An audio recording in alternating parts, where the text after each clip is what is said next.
Selamat pagi Bapak dan Ibu, para devosan kerahiman ilahi.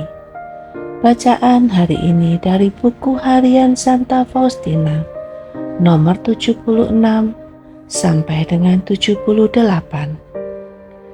O Yesusku, arahkanlah budiku, milikilah seluruh diriku, rengkulah aku di dalam lubuk hatimu, dan lindungilah aku terhadap serangan-serangan musuh. Hanya Engkaulah harapanku, berbicaralah lewat mulutku, apabila aku akan di tengah orang berkuasa dan terpelajar. Aku yang hina dina ini, supaya mereka tahu bahwa karya ini adalah karyamu, dan bahwa karya ini datang daripadamu. Kegelapan dan pencobaan secara aneh. Akalku menjadi gelap, tidak ada kebenaran yang tampak jelas bagiku. Ketika orang berbicara kepadaku tentang Allah, hatiku menjadi keras seperti batu karang. Dari pembicaraan itu, aku tidak memetik setitik perasaan cinta pun akan Dia. Ketika dengan kemauan yang keras, aku mencoba untuk tinggal dekat dengan Allah. Aku mengalami siksaan-siksaan yang berat, dan tampak padaku bahwa aku hanya semakin membangkitkan murka Allah.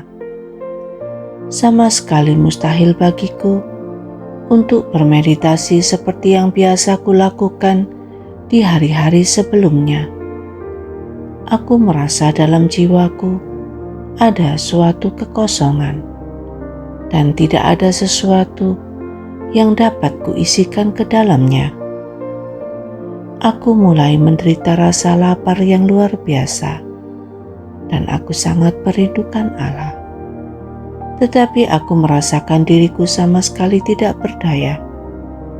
Aku mencoba membaca dengan lambat, kalimat demi kalimat, dan dengan cara itu melaksanakan renungan, tetapi ini pun tidak ada hasilnya. Aku sama sekali tidak paham akan apa yang aku baca. Jurang kepapaanku terus membentang di hadapan mataku. Setiap kali aku masuk ke kapel untuk melaksanakan suatu latihan rohani, aku selalu mengalami siksaan dan pencobaan-pencobaan yang lebih menyakitkan. Lebih dari kapanpun, sepanjang misa kudus, aku berjuang melawan pikiran-pikiran menghujat yang memaksa diri kepada bibirku. Aku merasa sangat tidak senang dengan sakramen-sakramen kudus, dan tampak padaku bahwa aku tidak memetik manfaat sedikit pun dari semua itu. Hanya karena ketaatan kepada Bapa pengakuan, aku melaksanakannya. Dan hanya ketaatan buta inilah satu-satunya jalan yang dapat aku ikuti dan menjadi harapan terakhir untuk tetap bertahan. Imam menjelaskan kepadaku bahwa inilah cobaan-cobaan yang dikirim Allah, dan bahwa dalam situasi yang kualami ini, bukan hanya aku tidak melawan Allah, tetapi aku sangat berkenan di hatinya.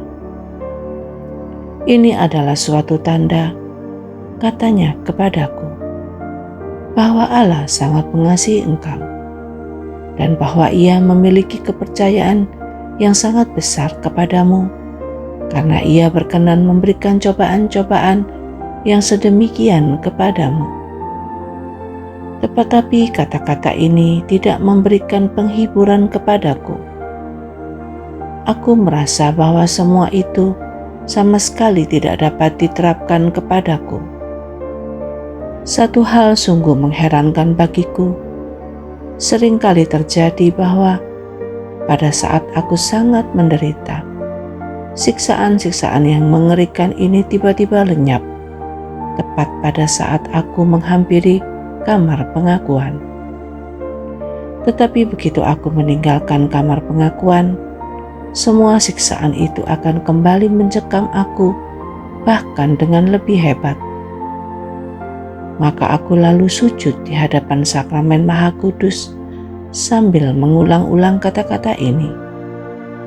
Bahkan kalaupun Engkau membunuh aku tetap berharap kepadamu. Rasanya aku akan mati dalam sakratul maut seperti ini. Tetapi gagasan yang paling mengerikan bagiku adalah keyakinan bahwa aku telah ditolak oleh Allah. Kemudian pikiran-pikiran lain muncul dalam hatiku. Mengapa aku harus bersusah payah, mengejar keutamaan, dan melakukan perbuatan-perbuatan baik? Mengapa aku harus mati raga dan menghampakan diri?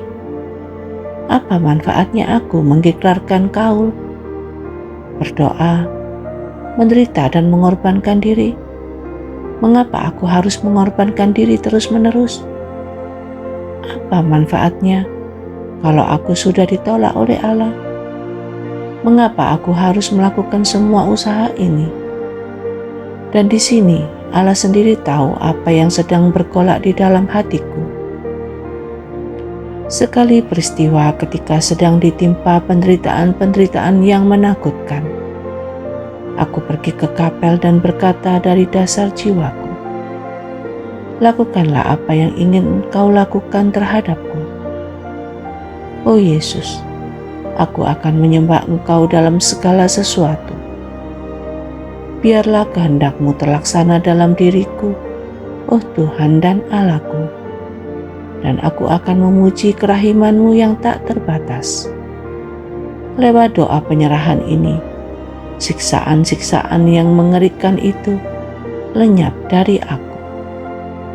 Tiba-tiba aku melihat Yesus dan berkata kepadaku, aku selalu berada di dalam hati-Mu. Suatu sukacita yang tak terperikan memenuhi jiwaku, dan cinta Allah yang agung membuat hatiku yang papah bernyala-nyala.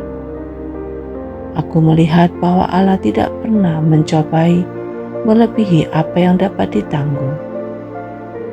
Oh, tidak ada suatu pun yang aku takutkan.